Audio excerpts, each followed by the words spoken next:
Well, we're carrying on with the Rolling Stones. This is part 3 where the main riff comes back in. We're heading towards the solo section, which is quite late on in the song actually. But I'll just run you through the repeat section, some of the turnaround bits that we've got lined up, while the lighting in this room kind of gives us a summer vibe, which is what it's all about this time of year. So let's head back in. Main riff returns. There's a slight difference here where there isn't the slide.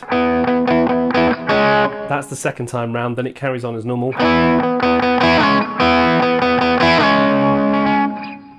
And then it's back to this A with the...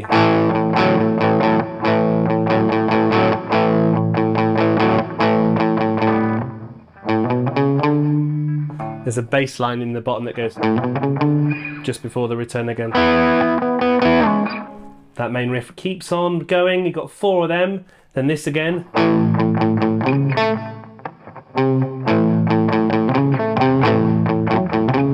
So there's a little extra bit here, which is very, very cool. Then we go on to page 3 of our tab. We're motoring through it now, but that's because a lot of it's quite similar. There's just a few little change-ups that I'm trying to kind of keep you across here if you're playing along with the song. So the next bit is this A power chord bluesy thing again. Back to the main riff.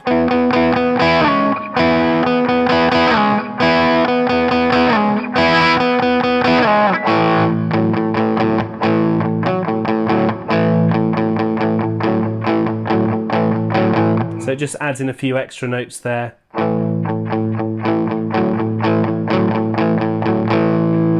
We're back to this sort of turnaround power chord bluesy section again.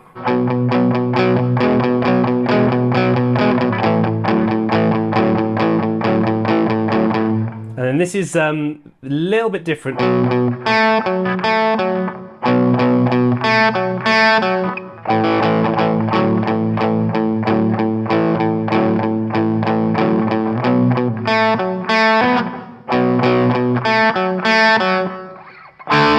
So just follow that along in the tab, jump up to that D.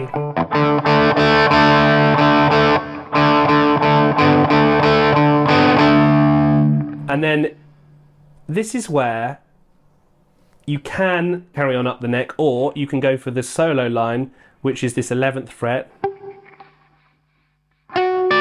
Yeah. Interrupt. You don't want to say hello in this video. No. No, don't just wave like that. Is that it? Is that your contribution? Yeah. Do you like the Rolling Stones? No. No. Get out. Get out if you don't like the Rolling Stones. So you carry on up the neck, and you're going to go for the solo line here. And then there's this little cool little turnaround here as well.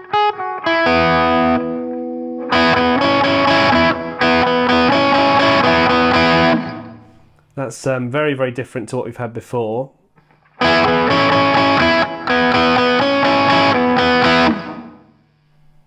that is another page knocked off the tab there, which means we're on our final page, and actually where it kind of gets super interesting because it becomes solo time and bass solo time. But there's one more of these before we get there.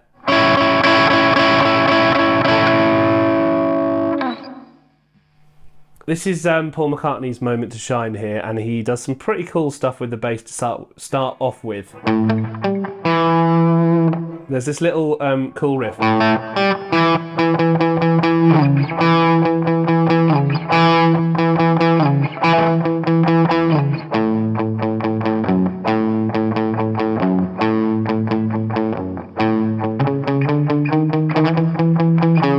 So that's Paul McCartney's bass line. It's an octave lower. I'm just giving you a little approximation of it. If you're going to want to play along, that's what you could do.